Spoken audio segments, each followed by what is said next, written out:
जय श्री राधे। पूज्य श्री सद्गुरुदेव भगवान के चरणों में प्रणाम।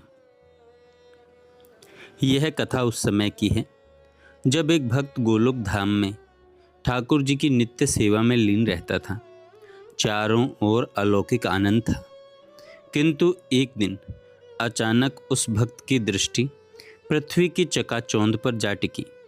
दूर से वह दिखावटी जगमगाहट उसे अपनी ओर खींचने लगी। भक्त के मन में कौतूहल जगा कि एक बार उस लोक को जाकर देखना चाहिए। भक्त ने ठाकुर जी के समक्ष अपनी इच्छा रखी। प्रभु, मुझे भी उस मृत्यु लोक को देखने की तीव्र लालसा है। ठाकुर जी ने समझाया, बाबा, वह लोक तुझ जैसे भोले जीवों के लिए नहीं है। तू यहाँ के परमानंद में ही मग्न रहे। परंतु भक्त ने आग्रह किया, बस एक बार भेज दीजिए नाथ, मैं थोड़ा सा देखकर तुरंत वापस लौट आऊँगा। ठाकुर जी बोले, वहाँ केवल देखकर आना संभव नहीं है।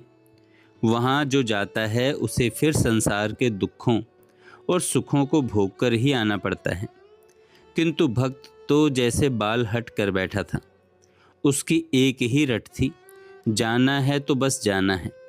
प्रस्थान के समय ठाकुर जी ने अंतिम बार सचेत किया, बाबा एक बार और सोच ले, वहाँ की माया बड़ी प्रबल है, वह अच्छे अच्छों को पथभ्रष्ट कर देती है।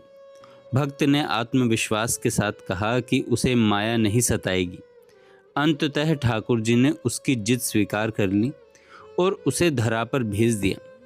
जैसे जैसे भक्त पृथ्वी के निकट आने लगा, वास्तविकता स्पष्ट होने लगी। जिसे वह ऊपर से चमकते सितारे समझ रहा था, वे वापस आने पर कचरे के ढेर पर पड़ी रंगीन पॉलीथिन निकली। जिन मनुष्यों को वह दूर से दयालु और विनम्र समझ रहा था, उनके भीतर छल कपट और राग द्वेष भरा था। अब भक्त को धीरे धीरे बात समझ में आने लगी और उसे अपनी जिद पर पछतावा होने लगा। परंतु उसे ठाकुर जी की वह बात याद थी, वहाँ तो भोग करना ही कर ही आना पड़ता है। वहाँ तो भोग कर ही आना पड़ता है। थोड़ी ही देर में संसार की भीड़ में भक्त का दम घुटने लगा। वह छटपटाने लगा कि कैसे वापस जाएं। भेजने वाला तो सामने खड़ा था, पर अब उस भेजने वाले को ढूंढना एक कठिन तपस्या बन गई।